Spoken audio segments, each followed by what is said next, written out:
Bienvenue tout le monde. Alors on va citer les avantages, les bénéfices du langage Java. Tout d'abord, le langage Java, c'est un langage orienté objet. Alors c'est quoi un objet? Si un objet représente un concept, une idée ou toute entité du monde physique, comme une voiture, une personne. Alors, toute entité physique, on peut le représenter par une classe en Java.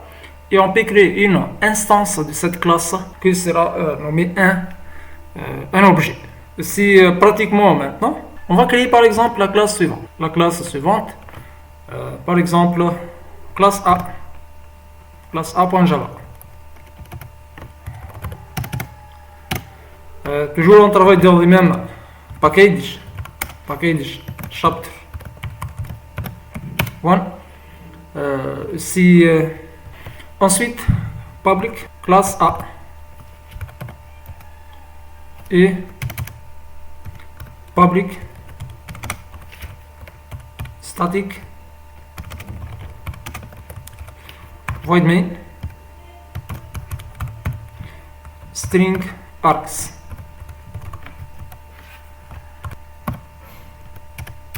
Ici, la classe suivante, on a les variables et on a les méthodes. On a par exemple la variable public int, par exemple A, public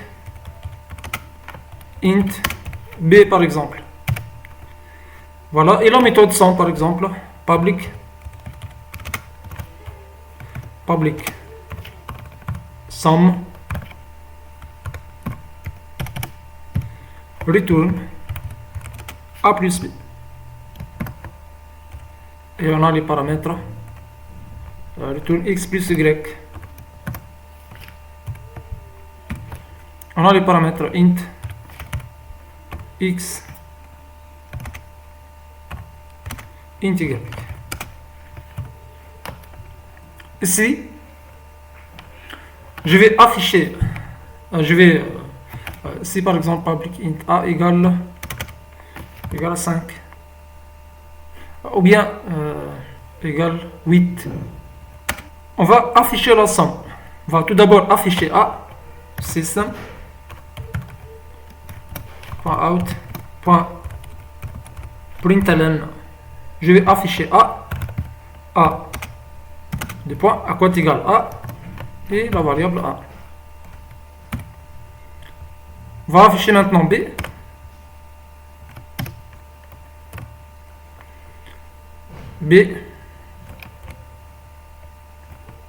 Et B. On va afficher enfin la somme.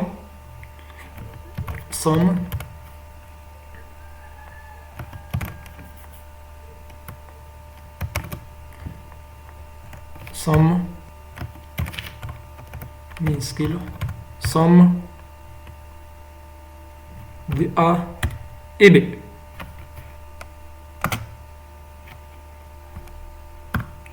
Voilà le programme. On va compiler. On va revenir au dossier suivant. On va compiler. Alors on a les fichiers suivants et on a la fenêtre de compilation. Java C,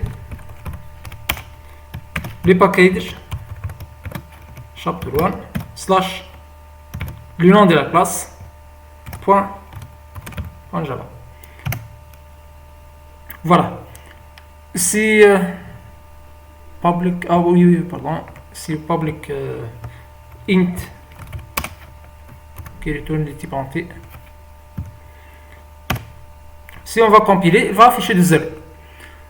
Si erreur, on a ici la référence, il y a des erreurs, c'est-à-dire qu'on ne peut pas accéder, n'est pas statique. Si la méthode main est statique, on va voir prochainement qu'on doit ajouter statique, ou bien on doit créer une instance de la classe A.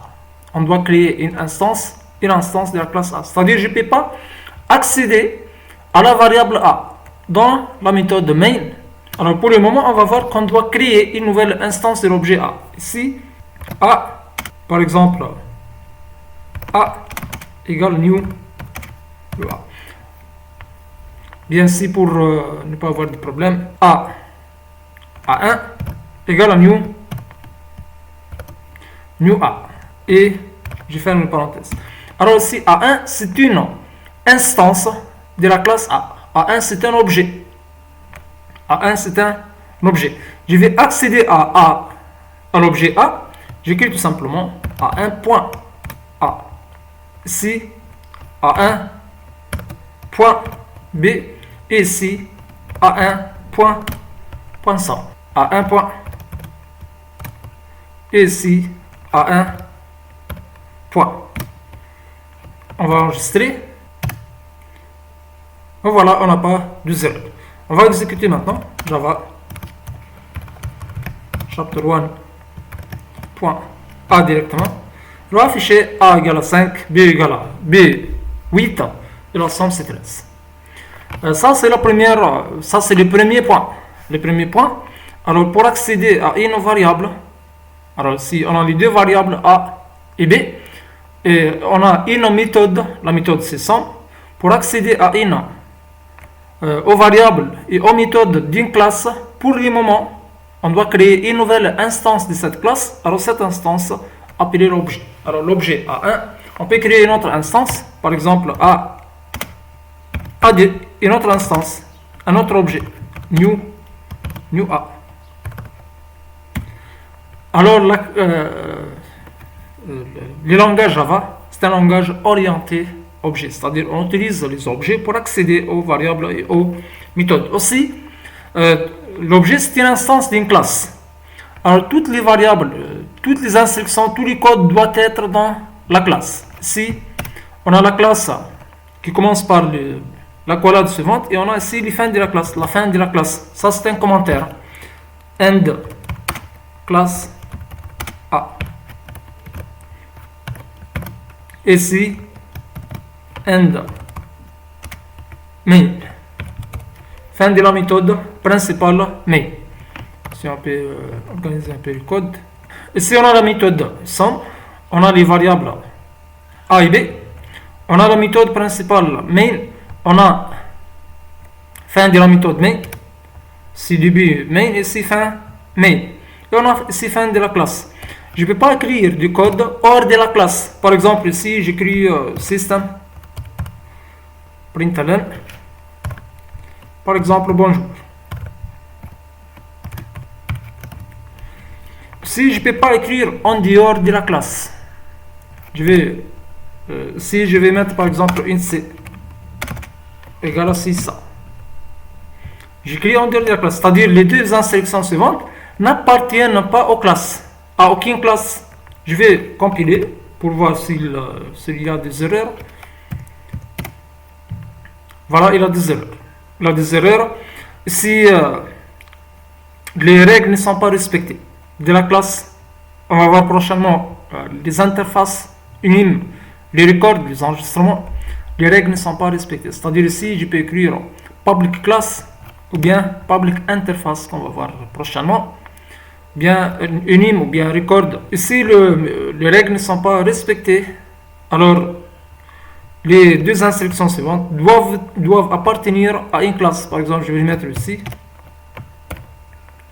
une C, voilà, et system.println bonjour. Je vais compiler maintenant. On n'a pas de 0. Je vais exécuter, va afficher, voilà, la somme et le message bonjour. Alors, l'essentiel ici, aussi on parle de l'encapsulation. L'encapsulation, c'est quoi? Désigne le regroupement des données avec un ensemble de routines qui permettent la lecture et la manipulation. Ces principes sont accompagnés du masquage des données. On parle ici du masquage des données. C'est-à-dire il y a des données. Lorsqu'on dit des données, on parle des variables, des attributs et des méthodes. Alors, qu'est-ce que ça veut dire? Si on a la classe A. Si on a classe A. Supposons qu'on a une autre classe B. Est-ce que classe B, bien c'est dans un autre fichier, ou bien dans les mêmes fichiers? Si je peux ajouter une autre classe, si public ne doit pas être public ici, classe B. Est-ce que B peut accéder à tous les objets de cette classe A? Ça, c'est ce qu'on va voir maintenant. Si on parle de l'encapsulation, on a classe A et classe B. Alors, les objets publics, si Si on a public, je peux utiliser private. Int D par exemple. On peut utiliser protected. String S par exemple. Bien ch. On peut default directement. Mettre par exemple string non default, c'est-à-dire aucun modificateur. Si public, private, protected, default, rien, c'est-à-dire c'est appelé des modificateurs. Les modificateurs public, modificateur private, protected et default. Ici, pour les modificateurs suivants, entre deux classes, on a des règles à respecter. Alors, si le modificateur de la variable ou bien de la méthode est public, c'est-à-dire cet élément peut être accessible par n'importe quelle classe dans le même package, dans le même dossier. C'est-à-dire on a classe B qui se trouve dans le même dossier que la classe A. Alors tous les objets publics de la classe A sont visibles dans la classe B. La même chose, tous les objets protégés, protected, sont visibles par la classe A du même package. Les objets private ne sont pas visibles, c'est-à-dire sont privés seulement à la classe A. On ne peut pas les utiliser pour le moment dans la classe B, même si cette classe est dans le même package. Private sont utilisés seulement dans la classe elle-même. Et on a default, c'est-à-dire aucun modificateur aussi sont visibles dans une autre classe du même package. Une autre classe maintenant, mais ce n'est pas dans le même package, seulement les objets publics qui seront visibles. Les objets protégés, private et default, modificateurs ne sont pas visibles. Alors aussi, cette figure, on ne prend pas en compte l'héritage. Avec l'héritage, on a les protected, default, il y a des règles qui seront changées. Pour le moment, on suppose qu'on n'a pas de relation entre les classes, par exemple la classe A et la classe C. On peut ajouter des relations entre les classes, on parle notamment de l'héritage, mais pour le moment, sans prendre en considération l'héritage, voilà la figure suivante. Alors, l'encapsulation permet de masquer les objets privés, permet de masquer les éléments privés, permet aussi de masquer les éléments protégés aux classes de notre package, permet aussi de masquer les objets du modificateur dont le modificateur est default. On parle ici de masquage des données ou bien de gestion des données d'une classe, ça c'est ce qui est appelé l'encapsulation. Alors le langage Java permet l'encapsulation en utilisant les modificateurs public, protect, private, default, et il y a d'autres. Permet les masquages et la protection des données. Ensuite, si on a les bénéfices de Java, on parle c'est un langage orienté objet. On a déjà parlé de l'orienté objet, c'est un langage orienté objet. On parle aussi de l'encapsulation, plateforme indépendante. On a vu que la compilation permet de générer un point class file. Un point class file. Ce point class file peut être utilisé dans n'importe quel système d'exploitation pour tout simplement exécuter le programme. Même si on veut lire les points class file, on a la commande java p -c pour désassembler -c et C chapter 1 / a.class on utilise pour lire. Voilà ici, ça c'est le bytecode de la classe, bytecode du code binaire, bytecode de la classe A. Alors le bytecode suivant sera utilisé pour générer les fichiers exécutables ou bien tout simplement pour exécuter le programme. Le point class file suivant est lisible par n'importe quel système d'exploitation, c'est-à-dire je peux l'exécuter sur Windows, sur Linux, sur Solaris ou bien un autre système d'exploitation. Les plateformes est indépendant. C'est un langage robuste. Les ressources qui sont plus utilisées, même les variables qui sont plus utilisées, ici seront supprimées, effacées de la mémoire RAM. Pour tout simplement gagner d'espace mémoire, on parle ici des garbage collection, ce qu'on va voir en détail prochainement. C'est un langage simple. Comme vous voyez ici, pour calculer la somme, j'écris tout simplement A plus B ou bien X plus Y. les paramètres. X remplace A et Y remplace B. Je peux mettre A et B, hein, mais seulement pour faire la différence. Et c'est pour calculer le produit X fois Y, tout simplement. Alors c'est un langage simple. C'est un langage sécurisé. C'est un langage très sécurisé par rapport aux autres langages dans la programmation. Il y a le dernier chapitre, on va voir les outils de sécurité utilisés avec le langage Java. C'est un langage multi-threaded.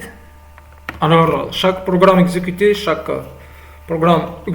est divisé en petits morceaux. On peut le diviser en petits morceaux de programme appelés les threads. Alors, ces threads sont exécutés en parallèle, ce qui rend le programme très rapide. Et c'est backward compatibility. Alors, lorsqu'on passe d'une version à une autre en langage Java, je passe de la version 8, de Java 8 à Java 9, à Java 10, à Java 11. Alors, je ne suis pas obligé de modifier mon programme. C'est-à-dire, je peux écrire le programme avec la plateforme Java 8 et le tester avec la plateforme Java 11. Voilà.